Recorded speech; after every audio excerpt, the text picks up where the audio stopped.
ಗಂಡು ಮಕ್ಕಳು ಇರುವವರು ಸಂಕ್ರಾಂತಿ ಹಬ್ಬದ ಒಳಗಡೆ ಎಷ್ಟು ಬಳೆಗಳನ್ನು ಧರಿಸಬೇಕು? ಧರಿಸದಿದ್ದರೆ ಏನಾಗುತ್ತದೆ? ಇದು ಎಷ್ಟು ನಿಜ? ಒಬ್ಬ ಗಂಡು ಮಗು ಇರುವ ತಾಯಂದಿರು ಇಬ್ಬರು ಗಂಡು ಮಕ್ಕಳು ಇರುವ ತಾಯಿಯ ಬಳಿ 5 ಬಣ್ಣದ ಬಳೆಗಳನ್ನು ಪಡೆದು ಧರಿಸಬೇಕು.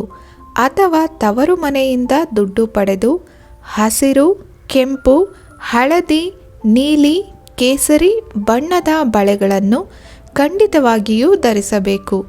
ಇಲ್ಲವಾದರೆ ಮಕ್ಕಳಿಗೆ ಕೆಡುಕು ಉಂಟಾಗುತ್ತದೆ ಎಂಬ ಸುದ್ದಿ ಇದೆ. ಇದು ಎಷ್ಟು ನಿಜ?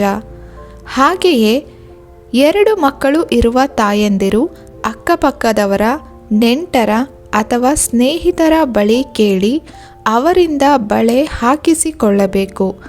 ಯಾವುದೇ ಕಾರಣಕ್ಕೂ ಗಂಡನ ಅಥವಾ ತವರು ಮನೆಯಿಂದ ಹಣ ಪಡೆಯಬಾರದು ಅಥವಾ ಸ್ವತಃ ತಮ್ಮ ಹಣದಿಂದಲೇ ಬಳೆಯನ್ನು ಖರೀದಿಸಬಾರದು. ಇದರಿಂದ ಫಲ ಸಿಗುವುದಿಲ್ಲ ಎನ್ನುವ ಸುದ್ದಿಯೂ ಇದೆ. ಇದು ನಿಜಾನ ಅಥವಾ ಸುಳ್ಳ? ಖಂಡಿತವಾಗಿಯೂ ಇದು 100ಕ್ಕೆ 100ರಷ್ಟು ಸುಳ್ಳು. ಈ ರೀತಿ ಯಾವ ಶಾಸ್ತ್ರದಲ್ಲೂ, ಪಂಚಾಂಗದಲ್ಲೂ ಅಥವಾ ಯಾವುದೇ ಪುರಾಣದಲ್ಲೂ ಹೇಳಿಲ್ಲ. ನಿಮಗೆ ಬಳೆ ಹಾಕಿಸಿಕೊಳ್ಳುವ ಇಚ್ಛೆ ಇದ್ದರೆ ನಿಮ್ಮ ಗಂಡನ ಬಳಿ ಹಣ ಪಡೆದು ಬಳೆಯನ್ನು ಹಾಕಿಸಿಕೊಳ್ಳಿ ಅಥವಾ ನಿಮ್ಮದೇ ಸ್ವಂತ ಹಣದಿಂದ ಬಳೆಯನ್ನು ಖರೀದಿಸಿ ಹಾಕಿಕೊಳ್ಳಿ. ಹೆಂಗಸರಿಗೆ ಮುತ್ತೈದೆ ಭಾಗ್ಯ ನೀಡುವಂತಹ ಸೂಚನೆಗಳು ಎಂದರೆ ಬಳೆಗಳು, ಕಾಲುಂಗುರ, ಹೂವು, ಅರಿಶಿಣ, ಕುಂಕುಮ ಮತ್ತು ಮಾಂಗಲ್ಯ. ಇವೆಲ್ಲ ನಮಗೆ ಆ ಮಹಾಲಕ್ಷ್ಮಿ ಕೊಟ್ಟಿರುವ ಸೌಭಾಗ್ಯ.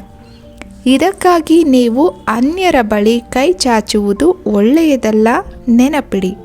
ಸ್ನೇಹಿತರೆ, ಈ ಮಾಹಿತಿ ನಿಮಗೆ ಇಷ್ಟವಾಯಿತೆಂದು ಭಾವಿಸುತ್ತೇನೆ. ಇನ್ನಷ್ಟು ಉಪಯುಕ್ತ ಮಾಹಿತಿಗಳನ್ನು ತಿಳಿಯಲು ಮಾಯಾವಿ ಮನಸ್ಸು ಚಾನಲ್ನ ಸಬ್ಸ್ಕ್ರೈಬ್ ಮಾಡಿಕೊಳ್ಳಿ. ಕೇಳಿದ